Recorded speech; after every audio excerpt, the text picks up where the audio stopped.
we've changed in the last 12 to 18 months from a fairly quiet organization that did a lot of letter writing to one that is very politically active.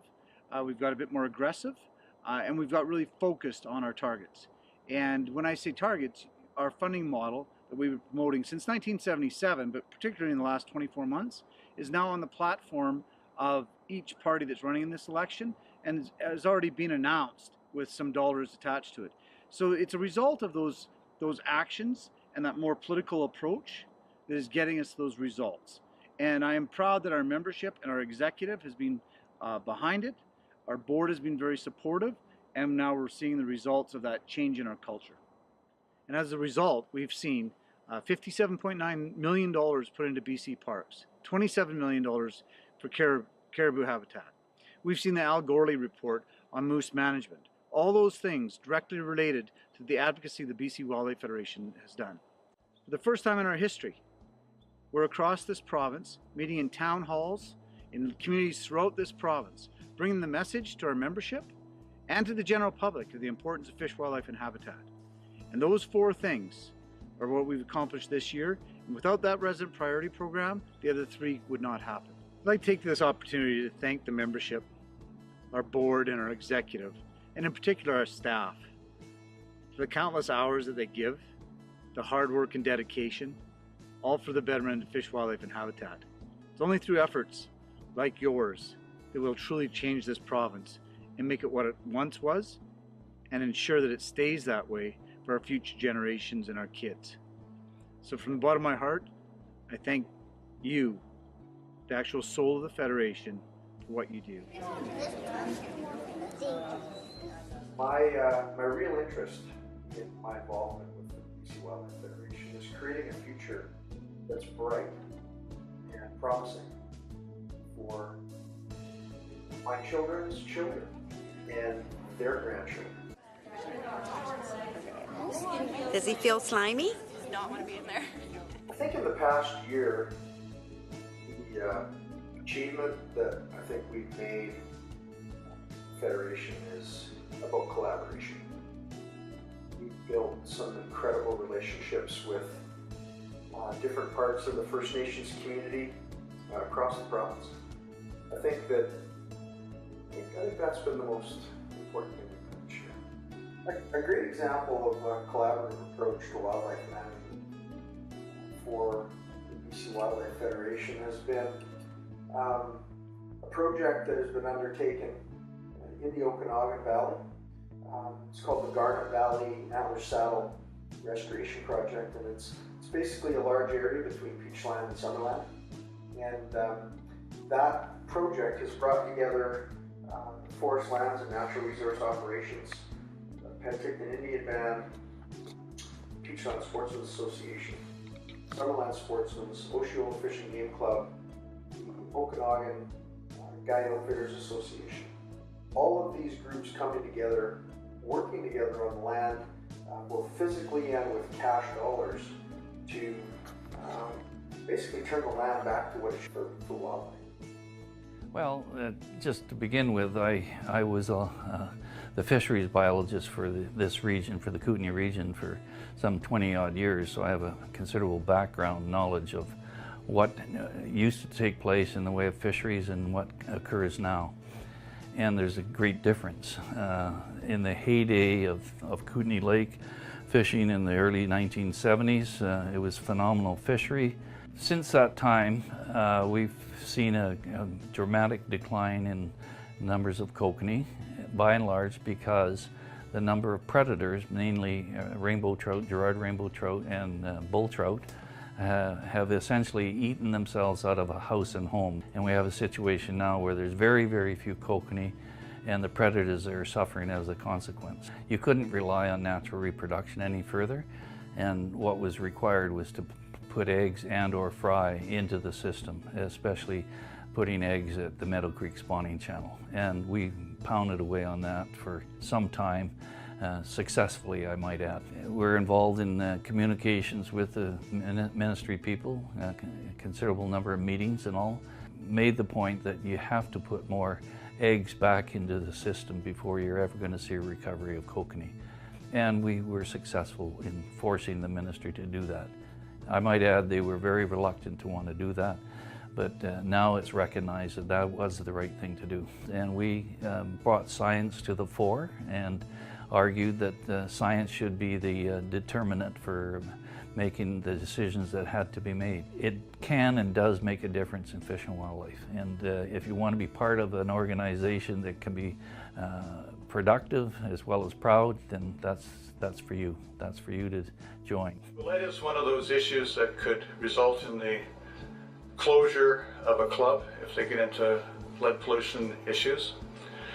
Even if they haven't actually caused any pollution to leave their range or lead pollution to leave their range, fighting that issue could force them into bankruptcy through the cost of engineering studies and legal fees.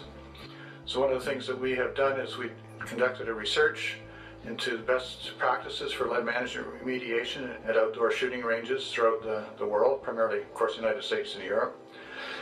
From that, we derived recommended best practices and standards, and we developed an implementation manual to assist clubs with that. So we have produced both a research report as well as an implementation manual, and we've also provided an issues management manual to help clubs deal with issues management around particularly noise and lead management. Those are available on the BC Wildlife website under the Recreational Sports Shooting Committee. Well, the lead issue is not going to go away, and they will ultimately have to deal with it. And under the Environmental Management Act, all past and present directors and the club are joint and severally liable for any costs associated with environmental cleanup associated with their range.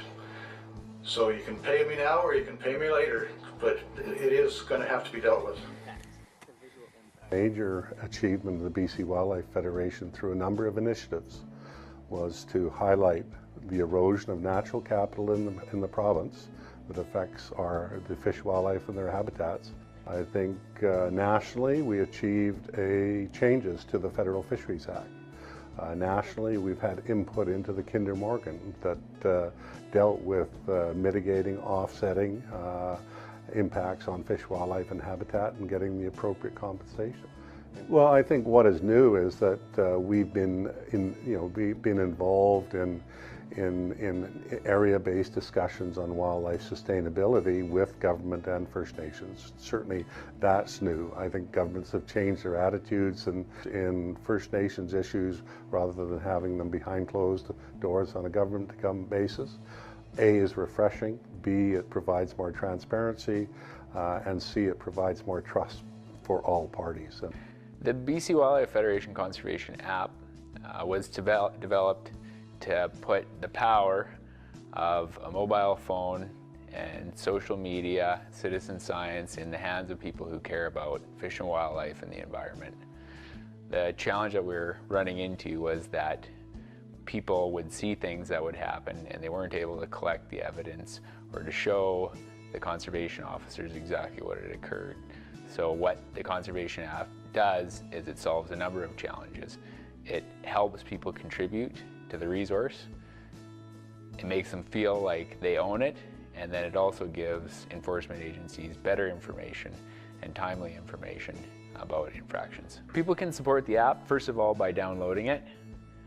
Second of all, by being a participant and sharing the app on social media, sharing it via email, talking to their friends about it. They can donate to the app through the BC Wildlife Federation website, so they can make a financial contribution. This year, the plan for the app is we will be finishing the Android version. It should be available late spring, early summer. We'll have a marketing campaign which will be launched at the same time, and we'll be making a number of adjustments to the existing iPhone software and to the website to make it more user-friendly and to help the interaction between the app and the agency, i.e. DFO or conservation officer, so it's more efficient. Last year, the BC Wildlife Federation's Wetlands Education Program put together a fantastic team where over 30 workshops were delivered to over 600 workshop participants and over 2,000 outreach participants. Thanks to the generous support of all of our funders, we were able to deliver all of our workshops for free last year. Even small changes that we make can make a big difference.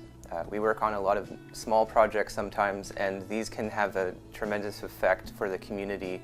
It fosters a sense of stewardship for communities to engage in, and it provides a sense of ownership, and even small changes can make a big difference. The Wetlands Education Program has been able to achieve a lot of great things with the province, with federal government, with conservation organizations, by having the BC Wildlife Federation's name behind it. 2016 was a year of growth, development, and celebration for the BC Wildlife Federation. I've been with the organization now for just over 5 years, and I'm proud to say that for the 5th straight year in a row, we've seen our revenues continue to grow and diversify, which continues to put us on very solid ground from a financial perspective moving into 2017 and in the years beyond. Not only did we celebrate our 60th anniversary in 2016, we also saw our largest membership ever, with over 50,000 hunters, anglers, recreational sports shooters, and outdoor enthusiasts joining our ranks in support of the Federation's strategic objectives and our mission. The BC Wildlife Federation also continued to invest in our 100+ clubs and their members throughout BC with a variety of support initiatives, including fundraising assistance, governance support, issues management and advocacy, all in support of fish, wildlife habitat, and sport shooting. Our donations were up by over 15%, and our bequest revenues increased by an astounding 185% in 2016. Our conservation lottery sold out again for the 2nd year in a row, but this time our tickets sold out over a month before the draw date. We saw an increase in merchandise sales by over 20%, and this can mostly be attributed to our 2016 60th anniversary commemorative merchandise, which included pins and our calendar and our exclusive knives, of which our limited edition versions sold out. One of these initiatives culminated in the creation of a new event called the Jurassic Classic Sturgeon Fishing Tournament, where we partnered with the Wild Sheep Society of BC and the Wild Sheep Foundation to bring over 42 teams together from throughout North America to raise over $80,000 in support of wild sheep and their habitat in BC. We held 2 Becoming an Outdoors Women events, one each in Winfield and Abbotsford, with over 100 enthusiastic women learning all sorts of outdoor skills. A priority area of growth for the BC Wildlife Federation is kids and youth, and we're delighted to say that in 2016, over 75 kids and youth came together in Mission, Barrier, and Smithers for our week-long seasonal kids and youth day camps. In fact, our Wild Kids camps were so successful that they sold out in record time with wait lists and high demand for more camps. So that's something that we're working on in 2017 and beyond. In closing, I'm proud to say the BC Wildlife Federation is well poised for another 60 great years of conservation leadership, thanks mostly to our 50,000 members from throughout BC who are all passionately committed to conservation and the sustainable management of fish, wildlife, and habitat in support of present and future generations.